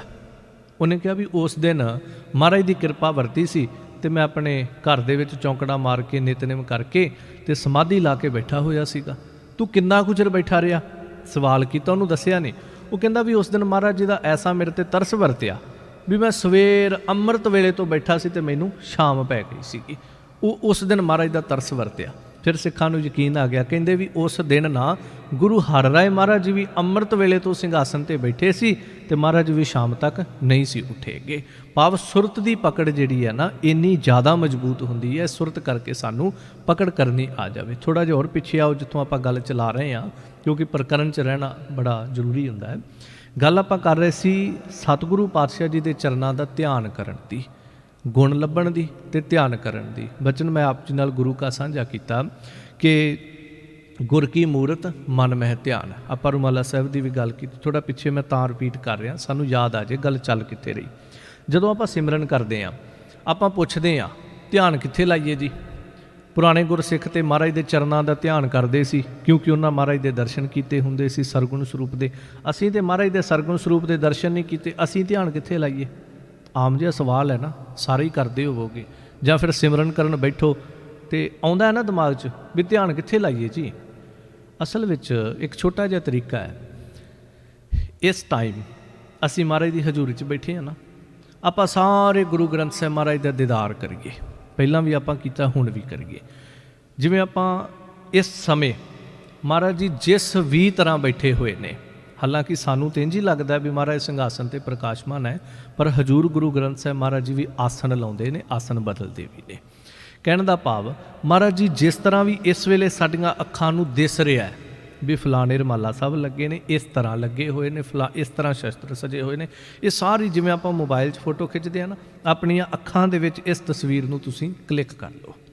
ਬੜਾ ਸੌਖਾ ਜਿਹਾ ਤਰੀਕਾ ਦੱਸਣ ਲੱਗਾ। ਇਹਨੂੰ ਇਸੇ ਤਰ੍ਹਾਂ, ਇਹ ਜਿਹੜਾ ਵਿਊ ਸਾਡੇ ਸਾਹਮਣੇ ਹੈ, ਇਹਨੂੰ ਹੂ ਬਹੂ ਇਸੇ ਤਰ੍ਹਾਂ ਕੇਵਲ ਮਹਾਰਾਜ ਦਾ ਵਿਊ ਜਿਹੜਾ ਹੈ ਉਹਨੂੰ ਆਪਣੇ ਅੱਖਾਂ ਦੇ ਵਿੱਚ ਐ ਸੇਵ ਕਰ ਲਓ। ਜਦੋਂ ਫਿਰ ਸਿਮਰਨ ਕਰਨ ਲੱਗੋ, ਬਸ ਇਸੇ ਤਰ੍ਹਾਂ ਜਿਵੇਂ ਹੁਣ ਬੈਠੇ ਹੋਏ ਆ, ਇਸੇ ਤਰ੍ਹਾਂ ਨੇਤਰ ਬੰਦ ਕਰਕੇ ਤੇ ਸਾਹਮਣੇ ਬਸ ਨੇਤਰਾਂ 'ਚ ਇਹ ਦੇਖਣਾ ਵੀ ਮੈਂ ਉਸੇ ਹੀ ਥਾਂ 'ਤੇ ਬੈਠਾ ਤੇ ਇੰਝ ਹੀ ਗੁਰੂ ਗ੍ਰੰਥ ਸਾਹਿਬ ਮਹਾਰਾਜ ਦਾ ਮੇਰੇ ਸਾਹਮਣੇ ਪ੍ਰਕਾਸ਼ ਹੈ ਤੇ ਮੈਂ ਬੜਾ ਨੇੜੇ ਹੋ ਕੇ ਮਹਾਰਾਜ ਦੇ ਬੈਠਾ। ਜਿਹੜੇ ਰੁਮਾਲਾ ਸਾਹਿਬ ਹੁਣ ਲੱਗੇ ਇਹੀ ਸਾਨੂੰ ਉਦੋਂ ਦਿਸਣੇ ਚਾਹੀਦੇ ਆ। ਜਿਸ ਤਰ੍ਹਾਂ ਮਹਾਰਾਜ ਸਾਹਿਬ ਦਾ ਹੁਣ ਪ੍ਰਕਾਸ਼ ਹੈ ਇਹੀ ਸਾਨੂੰ ਉਦੋਂ ਦਿਸਣਾ ਚਾਹੀਦਾ। ਫਿਰ ਕੀ ਹੋਏਗਾ? ਸਾਡਾ ਧਿਆਨ ਕਿਤੇ ਵੀ ਨਹੀਂ ਜਾਏਗਾ। ਇੱਥੇ ਹੀ ਹੁਣ ਜਿਵੇਂ ਆਪਾਂ ਬੈਠੇ, ਸਾਡਾ ਧਿਆਨ ਮਹਾਰਾਜ ਦੇ ਉੱਪਰ ਹੈ ਨਾ। ਦੂਸਰੀ ਗੱਲ, ਜਦੋਂ ਵੀ ਸੰਗਤ ਦੇ ਵਿੱਚ ਬੈਠੀਏ ਵੱਧ ਤੋਂ ਵੱਧ ਕੋਸ਼ਿਸ਼ ਕਰੀਏ ਕਿ ਅਸੀਂ ਜਿੰਨਾ ਸਮਾਂ ਵੀ ਬੈਠੀਏ ਅਸੀਂ ਧੰਨ ਗੁਰੂ ਗ੍ਰੰਥ ਸਾਹਿਬ ਮਹਾਰਾਜ ਦੇ ਦੀਦਾਰ ਕਰੀ ਜਾਇਆ ਕਰੀਏ। ਵੱਧ ਤੋਂ ਵੱਧ ਕੋਸ਼ਿਸ਼, ਜਿੰਨਾ ਸਮਾਂ ਬੈਠੀਏ ਅਸੀਂ ਕੇਵਲ ਗੁਰੂ ਗ੍ਰੰਥ ਸਾਹਿਬ ਮਹਾਰਾਜ ਨੂੰ ਦੇਖਿਆ ਕਰੀਏ, ਕੇਵਲ ਮਹਾਰਾਜ ਦੇ ਦੀਦਾਰ ਕਰਿਆ ਕਰੀਏ। ਉਹਦੇ ਨਾਲ ਕੀ ਹੋਏਗਾ? ਮਹਾਰਾਜ ਦਾ ਸਰੂਪ ਦਾ ਜਿਹੜਾ ਦੀਦਾਰ ਹੈ, ਉਹ ਚਿੱਤਰ ਜਿਹੜਾ ਹੈ, ਉਹ ਫੋਟੋ ਜਿਹੜੀ ਹੈ ਸਾਡੇ ਜ਼ਿਹਨ ਵਿੱਚ ਸੇਵ ਹੋ ਜਾਏਗੀ। ਫਿਰ ਜਦੋਂ ਬਹਿ ਕੇ ਰਾਤ ਨੂੰ ਕਦੀ ਸਿਮਰਨ ਕਰੋਗੇ ਜਾਂ ਕਰਨ ਦੀ ਕੋਸ਼ਿਸ਼ ਕਰਾਂਗੇ, ਸਾਨੂੰ ਕਿਤੇ ਵੀ ਧਿਆਨ ਲਿਜਾਣ ਦੀ ਲੋੜ ਨਹੀਂ ਪਏਗੀ। ਜਦੋਂ ਕਿਤੇ ਧਿਆਨ ਇੱਧਰ ਉੱਧਰ ਜਾਏਗਾ, ਉਸੇ ਵੇਲੇ ਆਪਣੀ ਗੈਲਰੀ ਦੇ ਵਿੱਚੋਂ, ਮੈਮਰੀ ਦੇ ਵਿੱਚੋਂ ਉਹ ਤਸਵੀਰ ਕੱਢੋ, ਉਹਨੂੰ ਅੱਖਾਂ ਸਾਹਮਣੇ ਲੈ ਆਓ, ਉਹਦੇ 'ਤੇ ਧਿਆਨ ਜਿਹੜਾ ਕੇਂਦਰਿਤ ਕਰ ਦਿਓ। ਕੀ ਹੋਏਗਾ? ਬਿਲਕੁਲ ਵੀ ਧਿਆਨ ਨਹੀਂ ਹਿੱਲੇਗਾ, ਰਸ ਆਏਗਾ ਅੰਦਰੋਂ ਟਿਕਾ ਬਣ ਜਾਏਗਾ। ਬਸ ਇਸੇ ਨੂੰ ਹਜ਼ੂਰ ਕਹਿੰਦੇ ਨੇ ਮਿੱਠੇ ਹਰ ਗੁਣ ਗਾਓ। ਤੂੰ ਇਸ ਤਰ੍ਹਾਂ ਹਰੀ ਦੇ ਮਿੱਠੇ ਗੁਣਾਂ ਨੂੰ ਗਾ, ਪਰ ਗਾਉਣ ਦਾ ਤਰੀਕਾ ਚਾਹੀਦਾ। ਇੱਕ ਪਲੇਟਫਾਰਮ ਤਿਆਰ ਕਰਨਾ ਪਏਗਾ, ਬੇਸ ਚਾਹੀਦਾ। ਦੂਜੀ ਗੱਲ, ਸਿਮਰਨ ਦੇ ਬੜੇ ਛੋਟੇ ਟਿਪਸ ਨੇ ਜਦੋਂ ਅਸੀਂ ਇਸ ਗੱਲ ਦੇ ਉੱਤੇ ਤੁਰਦੇ ਹਾਂ। ਵੈਸੇ ਤਾਂ ਮੈਂ ਹਰ ਵਾਰੀ ਕਹਿੰਦਾ ਇਹ ਵਿਸ਼ਾ ਵੀ ਬੜਾ ਗਹਿਰਾ ਹੈ, ਇਹਨੂੰ ਛੋਣਾ ਵੀ ਬੜਾ ਔਖਾ, ਇਹਨੂੰ ਕਮਾਉਣਾ ਵੀ ਬੜਾ ਔਖਾ ਹੈ। ਜਦੋਂ ਸਿਮਰਨ ਕਰਨਾ ਹੋਵੇ, ਜਾਂ ਤੇ ਸਿਮਰਨ ਤੋਂ ਪਹਿਲਾਂ ਤੇ ਜਾਂ ਸਿਮਰਨ ਤੋਂ ਬਾਅਦ ਵਿੱਚ ਇੱਕ ਕੰਮ ਕਰਨਾ ਪੈਂਦਾ ਹੈ। ਉਹ ਕੀ ਹੈ? ਉਹ ਆਪਣੀ ਅਵਸਥਾ ਦੇ ਹਿਸਾਬ ਨਾਲ ਹੈ। ਮੈਂ ਹਰ ਵਾਰੀ ਕਹਿੰਦਾ ਆਪਣੀ ਅਵਸਥਾ ਦੇ ਹਿਸਾਬ ਨਾਲ ਹੈ। ਮੇਰੀ ਹੋਰ ਹੋ ਸਕਦੀ ਹੈ, ਤੁਹਾਡੀ ਹੋਰ ਹੋ ਸਕਦੀ ਹੈ। ਫੋਰ ਐਗਜ਼ਾਮਪਲ, ਜਿਵੇਂ ਆਪਾਂ ਪੰਜਾਬ ਦੇ ਵਿੱਚ ਕਹਿੰਦੇ ਉਹਨੇ ਆਂਗਣਵਾੜੀ ਸਕੂਲ, ਬੱਚਾ ਸਾਲ 1.5 ਸਾਲ ਦਾ ਵੀ ਹੋਵੇ ਨਾ, ਤੇ ਆਪਾਂ ਉਹਨੂੰ ਆਂਗਣਵਾੜੀ ਸਕੂਲ 'ਚ ਭੇਜ ਦਿੰਦੇ ਹੁੰਦੇ ਆ। ਉਹਦਾ ਪ੍ਰੀ ਸਕੂਲ ਜਿਹੜੇ ਹੁੰਦੇ ਆ, ਉੱਥੇ ਕੀ ਉਹਨਾਂ ਨੂੰ ਪੜ੍ਹਾਇਆ ਨਹੀਂ ਜਾਂਦਾ। ਇਹ ਸੱਚਾਈ ਆ, ਉੱਥੇ ਪੜ੍ਹਾਇਆ ਨਹੀਂ ਜਾਂਦਾ। ਸਿਰਫ ਇਸ ਲਈ ਭੇਜਿਆ ਜਾਂਦਾ ਹੈ ਵੀ ਇਹਨਾਂ ਨੇ ਕੱਲ੍ਹ ਨੂੰ ਜਦੋਂ ਸਕੂਲ ਵਿੱਚ ਜਾਣਾ, ਇਹਨਾਂ ਨਰਸਰੀ LKG 'ਚ ਜਦੋਂ ਐਡਮਿਸ਼ਨ ਲੈਣੀ ਆ, ਉਸ ਤੋਂ ਪਹਿਲਾਂ ਇਹਨਾਂ ਨੂੰ ਪਤਾ ਹੋਵੇ ਵੀ ਸਕੂਲ ਦੇ ਵਿੱਚ ਬਹਿਣਾ ਕਿਵੇਂ ਆ, ਸਕੂਲ ਦੇ ਵਿੱਚ ਰਹਿਣਾ ਕਿਵੇਂ ਆ, ਸਕੂਲ ਦੇ ਵਿੱਚ ਪੜ੍ਹਨਾ ਕਿਵੇਂ ਆ, ਸਕੂਲ ਦੇ ਵਿੱਚ ਮਾਤਾ ਪਿਤਾ ਤੋਂ 2-3 ਘੰਟੇ ਅਲੱਗ ਹੋ ਕੇ ਕਿਵੇਂ ਜਿਉਣਾ, ਸਕੂਲ ਦੇ ਵਿੱਚ ਕੀ ਉੱਥੋਂ ਦੇ ਜਿਹੜੇ ਨਿਯਮ ਰੂਲਸ ਨੇ ਉਹਨਾਂ ਨੂੰ ਕਿਵੇਂ ਫੋਲੋ ਕਰਨਾ, ਇਹ ਸਾਰਾ ਕੁਝ ਸਿੱਖ ਜਾਣਗੇ। ਇਹੀ ਗੱਲ ਹੁੰਦੀ ਨਾ, ਆਪਾਂ ਤਾਂ ਹੀ ਪ੍ਰੀ ਸਕੂਲ ਦੇ ਵਿੱਚ ਉਹਨਾਂ ਨੂੰ ਭੇਜਦੇ, ਆਂਗਣਵਾੜੀ 'ਚ ਭੇਜਦੇ ਆ ਨਾ। ਇਹੀ ਜਦੋਂ ਅਸੀਂ ਸਿਮਰਨ ਕਰਨਾ ਤਾਂ ਕੀ ਹੈ, ਜੇ ਅਸੀਂ ਛੋਟੇ ਜਿਹੇ ਨਿਆਣੇ ਨੂੰ, ਸਾਲ ਦੇ ਬੱਚੇ ਨੂੰ ਸਿੱਧਾ ਸਕੂਲੇ ਭੇਜ ਦਈਏ ਵੀ ਲੈ ਤੇਰੀ ਐਡਮਿਸ਼ਨ ਕਰਾਤੀ ਜਾ, ਕੱਖ ਨਹੀਂ ਪੜ੍ਹੇਗਾ। ਬਹਿ ਕੇ ਰੋਟੀ ਖਾ ਕੇ ਟਿਫਨ ਖਾ ਕੇ ਘਰ ਨੂੰ ਆ ਜਾਇਆ ਕਰੇਗਾ। ਇਸ ਲਈ ਅਸੀਂ ਪਹਿਲਾਂ ਉਹਦੀ ਤਿਆਰੀ ਕਰਾਉਣੇ ਆ ਵੀ ਇਹਨੂੰ ਪ੍ਰੀ ਸਕੂਲ 'ਚ ਭੇਜਤਾ, ਇਹ ਹੌਲੀ ਹੌਲੀ ਸਿੱਖ ਜਾਏਗਾ ਵੀ ਪੜ੍ਹਨਾ ਕਿੱਦਾਂ। ਜੇ ਸਿਮਰਨ ਕਰਨ ਨੂੰ ਬਿਲਕੁਲ ਵੀ ਮਨ ਨਹੀਂ ਕਰਦਾ ਵੀ ਨਹੀਂ ਜੀ ਔਖਾ ਹੀ ਬੜਾ ਲੱਗਦਾ, ਚੌਂਕੜੀ ਮਾਰਨੀ ਬੜੀ ਔਖੀ ਲੱਗਦੀ, ਲੱਤਾਂ ਸੌਂ ਜਾਂਦੀਆਂ ਜੀ, ਬੈਠਾ ਹੀ ਨਹੀਂ ਜਾਂਦਾ ਜੀ, ਕਮਰ ਹੀ ਨਹੀਂ ਸਿੱਧੀ ਹੁੰਦੀ, ਸਭ ਤੋਂ ਪਹਿਲਾਂ ਥੋੜ੍ਹੀ ਜਿਹੀ ਤਿਆਰੀ ਕਰੀਏ। ਉਹ ਕੀ ਹੈ ਵੀ ਕੇਵਲ ਅਸੀਂ ਬਹਿਣਾ ਸਿੱਖੀਏ, ਪਹਿਲਾਂ ਕੇਵਲ ਬੈਠਣਾ। ਉਸ ਵਕਤ ਨਹੀਂ ਵੀ ਧਿਆਨ ਟਿਕਦਾ ਕੋਈ ਗੱਲ ਨਹੀਂ, ਘਬਰਾਉਣ ਦੀ ਕੋਈ ਲੋੜ ਨਹੀਂ। ਅਸੀਂ ਘਬਰਾ ਬੜੀ ਛੇਤੀ ਜਾਂਦੇ ਹਾਂ ਵੀ ਮੈਂ ਜੀ ਸਿਮਰਨ ਕਰਨ ਬੈਠਾ ਸੀ, ਮਨ ਲੱਗਾ ਹੀ ਨਹੀਂ, ਘਬਰਾ ਗਏ ਅਸੀਂ।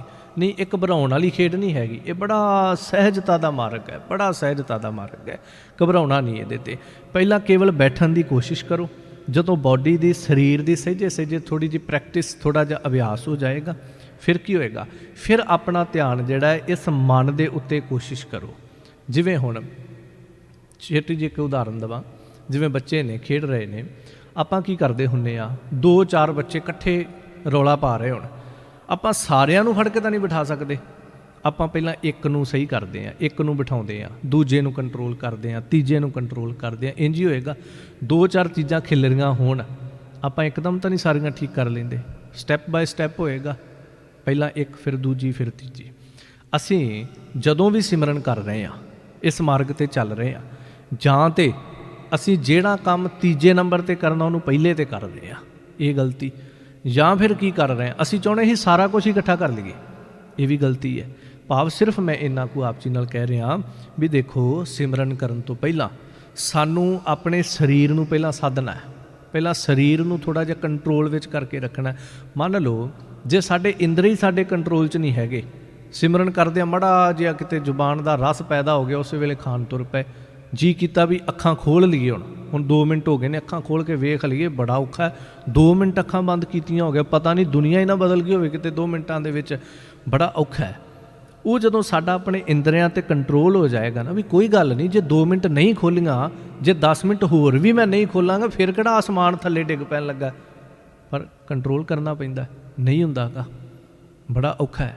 ਜਦੋਂ ਆਪਾਂ ਨੇਤਰ ਬੰਦ ਕਰਕੇ ਬੈਠੇ ਹੋਈਏ ਨਾ, ਦਿਸਣਾ ਕੁਛ ਵੀ ਨਹੀਂ, ਕਮਾਲ ਹੱਦ ਹੋ ਜਾਂਦੀ ਆ ਉਦੋਂ ਜਦੋਂ ਨੇਤਰ ਬੰਦ ਕਰਕੇ ਆਪਾਂ ਘਰੇ ਸਿਮਰਨ ਕਰਦੇ ਹੋਈਏ, ਦਿਸਣੀ ਉਹੀ ਕੰਧ ਆ ਜਿਹੜੀ ਪਹਿਲਾਂ ਦਿਸਦੀ ਪਈ ਸੀ, ਪਰ 2 ਮਿੰਟਾਂ ਬਾਅਦ ਮਨ ਕਹਿੰਦਾ ਅੱਖਾਂ ਖੋਲ੍ਹ ਕੇ ਵੇਖ, ਹੱਦ ਹੋ ਗਈ। ਵੇਖਣਾ ਕੀ ਆ, ਉਹੀ ਕੰਧ ਆ ਜਿਹੜੀ ਪਹਿਲਾਂ ਹੀ ਤੇਰੇ ਸਾਹਮਣੇ।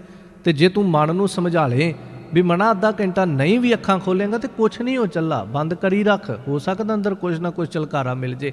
ਭਾਵ ਇਹ ਆ ਵੀ ਪਹਿਲਾਂ ਇੰਦਰੀਆਂ ਦੇ ਉੱਤੇ ਆਪਣਾ ਫੋਕਸ ਜਿਹੜਾ ਉਹ ਕਰੀਏ, ਉਸ ਤੋਂ ਬਾਅਦ ਫਿਰ ਅੱਗੇ ਚੱਲਦਿਆਂ ਅਸੀਂ ਮਨ ਵੱਲ ਨੂੰ ਤੁਰਨਾ ਹੈ, ਅਤੇ ਅਸੀਂ ਸਿੱਧਾ ਮਨ ਵੱਲ ਨੂੰ ਤੁਰ ਪੈਂਦੇ ਹਾਂ। ਦੂਜੀ ਗੱਲ ਇਹ ਆ, ਇਹ ਬਹੁਤ ਛੋਟੀਆਂ ਗੱਲਾਂ ਨੇ, ਭਾਵੇਂ ਤੇ ਸਾਰੀ ਜ਼ਿੰਦਗੀ ਸਾਰੀ ਰਾਤ ਵੀ ਆਪਾਂ ਲੱਗੇ ਰਹੀਏ, ਸਮਾਂ ਹੋ ਰਿਹਾ। ਅੱਜ ਦੁਪਹਿਰੇ ਕਥਾ ਕਰਨ ਤੋਂ ਬਾਅਦ ਮੈਂ ਬੈਠਾ ਸੀ ਅਤੇ ਮਹਾਰਾਜ ਦੇ ਨਾਲ ਵਾਰਤਾਲਾਪ, ਸਿਮਰਨ ਸਾਧਨਾ ਦੇ ਵਿੱਚ ਮਹਾਰਾਜ ਜੀ ਦੇ ਦਰਸ਼ਨ ਕਰਦਿਆਂ ਇੱਕ ਗੱਲ ਦਿਮਾਗ ਦੇ ਵਿੱਚ ਆਈ। ਹਜ਼ੂਰ ਪਾਤਸ਼ਾਹ ਬਾਣੀ ਦੇ ਵਿੱਚ ਜਦੋਂ ਹਰਹਟ ਦੀ ਗੱਲ ਕਰਦੇ ਨੇ, ਖੂਹ ਦੀਆਂ ਟਿੰਡਾਂ ਦੀ ਗੱਲ ਕਰਦੇ ਨੇ, ਇੱਕ ਸਖਣੀ ਹੋਰ ਫੇਰ ਭਰੀਅਤ ਹੈ।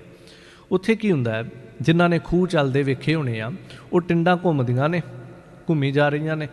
ਹੁਣ ਕੀ ਆ, ਉਹਦੇ ਥੱਲੇ ਇੱਕ ਟਰੇ ਲੱਗੀ ਹੁੰਦੀ ਆ, ਉਹ ਟਰੇ ਦੇ ਵਿੱਚ ਪਾਣੀ ਡਿੱਗਦਾ, ਉਹ ਪਾਣੀ ਜਿਹੜਾ ਬਾਹਰ ਆ ਜਾਂਦਾ, ਖੂਹ ਤੋਂ ਬਾਹਰ ਆ ਕੇ ਉਹ ਖਾਲ ਦੇ ਵਿੱਚ ਚਲਾ ਜਾਂਦਾ, ਖਾਲ ਤੋਂ ਫਿਰ ਉਹ ਅੱਗੇ ਖੇਤਾਂ ਵੱਲ ਨੂੰ ਚਲਾ ਜਾਂਦਾ।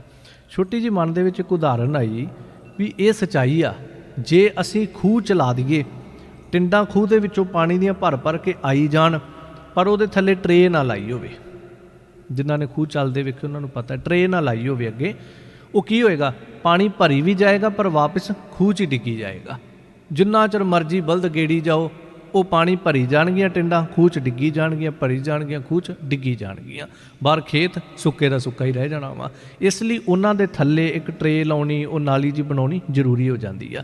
ਸਿਮਰਨ ਕਰਦਿਆਂ ਹੋਇਆਂ ਬਹੁਤ ਕੁਝ ਸਾਡੇ ਅੰਦਰ ਆਉਂਦਾ ਹੈ, ਬਹੁਤ ਕੁਝ, ਜੋ ਮੈਂ ਪਹਿਲਾਂ ਵੀ ਤੁਹਾਨੂੰ ਕਿਹਾ ਵਾ ਵੀ ਐਸੇ ਅੰਸਰ ਜਿਹੜੇ ਦੁਨੀਆ ਦੀ ਕਿਸੇ ਕਿਤਾਬ 'ਚ ਨਹੀਂ ਲਿਖੇ ਹੋਣਗੇ, ਜੋ ਤੁਸੀਂ ਸਿਮਰਨ ਕਰੋਗੇ ਆਪਣੇ ਆਪ ਅੰਦਰੋਂ ਆਉਂਦੇ ਨੇ।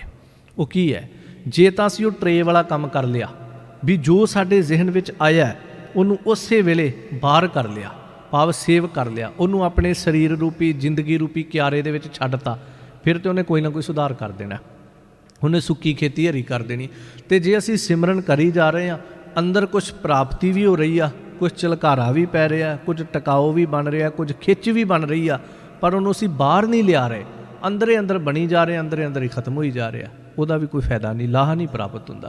इस करके ਜਦੋਂ ਅਸੀਂ सिमरन करते हैं, जो सानू अंदरों उस अध्यात्मकता के खूह ਦੇ ਵਿੱਚੋਂ ਜਿਹੜੀ ਟਿੰਡ ਭਰ ਕੇ ਆਉਂਦੀ ਆ, ਉਹਨੂੰ ਫਿਰ ਅਸੀਂ ਜ਼ਿੰਦਗੀ 'ਚ ਬਾਹਰ ਲੈ ਕੇ ਆਉਣਾ। ਉਹ ਫਿਰ ਕੀ ਹੁੰਦਾ, ਅੰਦਰ ਤੇ ਬਾਹਰ ਦੀ ਅਵਸਥਾ ਜਿਹੜੀ ਹੈ ਉਹ ਬਰਾਬਰ ਹੋ ਜਾਂਦੀ ਹੈ। ਸੋ ਇਸ ਤਰ੍ਹਾਂ ਇਹ ਛੋਟੇ ਛੋਟੇ ਜ਼ਿੰਦਗੀ ਦੇ ਵਿੱਚ ਕਰਨ ਵਾਲੇ ਕੰਮ ਨੇ। ਇਹੀ ਗੱਲ ਗੁਰਮੁਖ ਪਿਆਰਿਆਂ ਨੇ ਕੀਰਤਨ ਰੂਪ ਵਿੱਚ ਕਹੀ ਕਿ ਐ ਜਿੰਦੇ ਤੂੰ ਇੰਜ ਕਰ, ਮੀਠੇ ਹਰ ਗੁਣ ਗਾਓ ਜਿੰਦੂ ਤੂੰ ਮੀਠੇ ਹਰ ਗੁਣ ਗਾਓ। ਕੀ ਹੋਏਗਾ, ਸੱਚੇ ਸੇਤੀ ਰਤਿਆਂ ਮਿਲਿਆ ਨਿਥਾਵੇ ਥਾਓ। ਜਿਹੜੇ ਸੱਚੇ ਦੇ ਨਾਲ ਰੱਤੇ ਗਏ ਨੇ ਉਹਨਾਂ ਨਿਥਾਵਿਆਂ ਨੂੰ ਥਾਂ ਮਿਲ ਗਿਆ, ਉਹਨਾਂ ਨਿਮਾਣਿਆਂ ਨੂੰ ਮਾਣ ਮਿਲ ਗਿਆ। ਨੀਚੋਂ ਊਚ ਕਰੈ ਮੇਰਾ ਗੋਬਿੰਦ ਕਾਹੂ ਤੇ ਨਾ ਡਰੈ। ਜਦੋਂ ਅਸੀਂ ਬਚਨ ਪੜ੍ਹਦੇ ਐਸੀ ਲਾਲ ਤੁਝ ਬਿਨ ਕੌਣ ਕਰੈ, ਫਿਰ ਇਹ ਸਮਰੱਥਾ, ਇਹ ਲਾਲ, ਇਹ ਬਖਸ਼ਿਸ਼ ਕੇਵਲ ਪਰਮੇਸ਼ਰ ਕਰਦਾ ਹੈ। ਤੇ ਅਸੀਂ ਨੀਚ ਕਿਵੇਂ ਆ, ਜ਼ਰੂਰੀ ਨਹੀਂ ਸੰਸਾਰੀ ਤੌਰ 'ਤੇ ਜਿਹਨੂੰ ਆਪਾਂ ਅਖੌਤੀਆਂ ਜਾਤਾਂ 'ਚ ਕਹਿ ਦਿੰਦੇ ਨੇ ਫਲਾਣਾ ਨੀਵੀਂ ਜਾਤ ਵਾਲਾ, ਮਾफ़ ਕਰਿਓ, ਅਸੀਂ ਸਾਰੇ ਹੀ ਨੀਚ ਹਾਂ, ਸਾਰੇ ਹੀ ਨੀਚ ਹਾਂ। ਕਿਉਂ, ਜਦੋਂ ਨੀਚ ਕੰਮ ਕਰ ਰਹੇ ਹਾਂ ਤੇ ਨੀਚ ਹੀ ਆ। ਨੀਚ ਕੰਮ ਸੰਸਾਰ ਤੇ ਅੱਤ ਦੇ ਮਾੜੇ ਕੰਮ ਅਸੀਂ ਕਰ ਰਹੇ ਹਾਂ, ਉੱਚਾ ਕੰਮ ਤੇ ਕੇਵਲ ਬੰਦਗੀ ਹੈ ਨਾ। ਜੇ ਅਸੀਂ ਉਹ ਨਹੀਂ ਕਰ ਰਹੇ ਤੇ ਅਸੀਂ ਨੀਚ ਹੀ ਹਾਂ। ਤੇ ਜੇ ਅਸੀਂ ਹੁਣ ਉੱਚਾ ਉੱਠਣਾ ਤੇ ਸਾਨੂੰ ਬੰਦਗੀ ਕਰਨੀ ਪਏਗੀ, ਸਾਨੂੰ ਸਿਮਰਨ ਕਰਨਾ ਪਏਗਾ। ਸੋ ਖੈਰ ਸਮਾਂ ਵੀ ਹੋ ਗਿਆ, ਇਹਨੇ ਸ਼ਬਦ ਪ੍ਰਵਾਨ ਕਰਨੇ। ਫਿਰ ਆਪਾਂ ਕੱਲ੍ਹ ਨੂੰ ਇਸੇ ਵਿਸ਼ੇ 'ਤੇ ਜਿਵੇਂ ਗੁਰਮੁਖ ਪਿਆਰੇ ਸ਼ਬਦ ਪੜ੍ਹਨਗੇ ਉਸ ਆਧਾਰ 'ਤੇ ਆਪਾਂ ਸਿਮਰਨ ਦੀ ਗੱਲ ਕਰਾਂਗੇ ਜੀ। ਭੁੱਲਾਂ ਦੀ ਖਿਮਾ ਮਾਰੇ, ਸਮਤ ਦੀ ਦਾਤ ਬਖਸ਼ਣ, ਬੁਲਾਓ ਫਤਿਹ ਆਖੋ ਜੀ। ਵਾਹਿਗੁਰੂ ਜੀ ਕਾ ਖਾਲਸਾ, ਵਾਹਿਗੁਰੂ ਜੀ ਕੀ ਫਤਿਹ।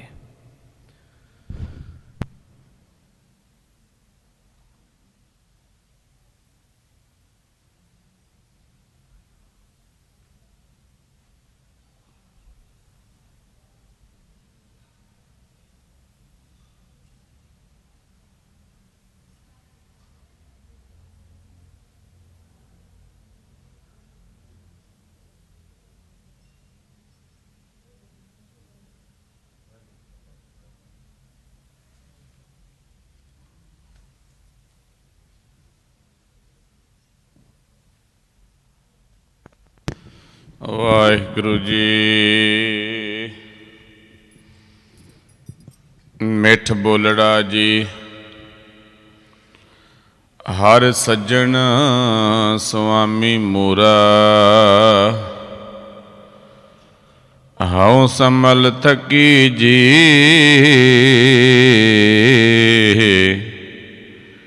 ਉਹ ਕਦੇ ਨਾ ਬੋਲੇ ਕੌੜਾ।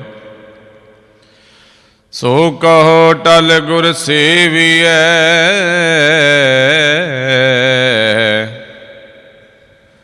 ਅਹਨਸ ਸਹਿਜ ਸੁਭਾਏ।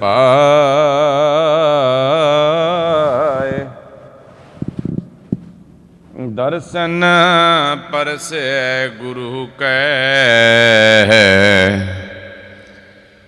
ਜਨਮ ਮਰਨ ਦੁਖ ਜਾਏ। ਹੋਐ ਸਿਪਤ ਖਸਮਦੀ, ਨੂਰ ਅਰਸੋਂ ਕੁਰਸੋਂ ਚਟੀਐ। ਤੁਧ ਡਿਠੇ ਸੱਚੇ ਪਾਤਸ਼ਾਹ, ਮਲ ਜਨਮ ਜਨਮ ਦੀ ਕਟੀਐ। ਵਾਹਿਗੁਰੂ ਜੀ।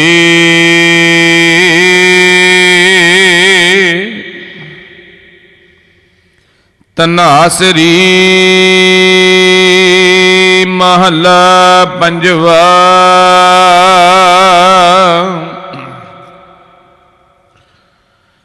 ਤੁਮ ਦਾਤੇ ਠਾਕੁਰ ਪ੍ਰਤਿਪਾਲਕ, ਨਾਇਕ ਖਸਮ ਹਮਾਰੇ। ਨਿਮਖ ਨਿਮਖ ਤੁਮ ਹੀ ਪ੍ਰਤਪਾਲੋ, हम बारिक तुमरे तारे। तुम दाते ठाकुर प्रतिपालक, नायक खसम हमारे। निमख निमख तुम ही प्रतिपालो, हम बारिक तुमरे तारे। जिहवा एक कवन गुण कहिए, बेसुमार बेअंत सुआमी।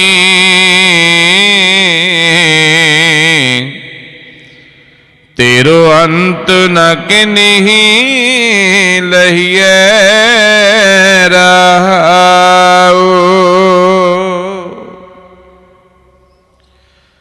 कोट अपराध हमारे खंडो, अनेक विधि समझावो। हमें अज्ञान अल्प मत थोरी, तुम्हें आपन बिरध रखावो। तुम्हारी शरण तुम्हारी आशा,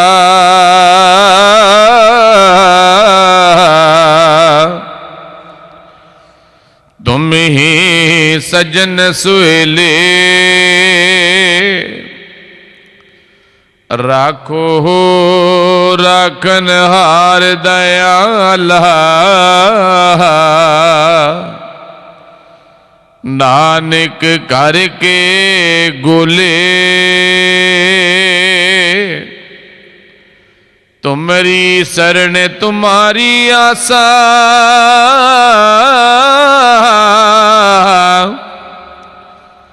तुम ही सजन सुहेले।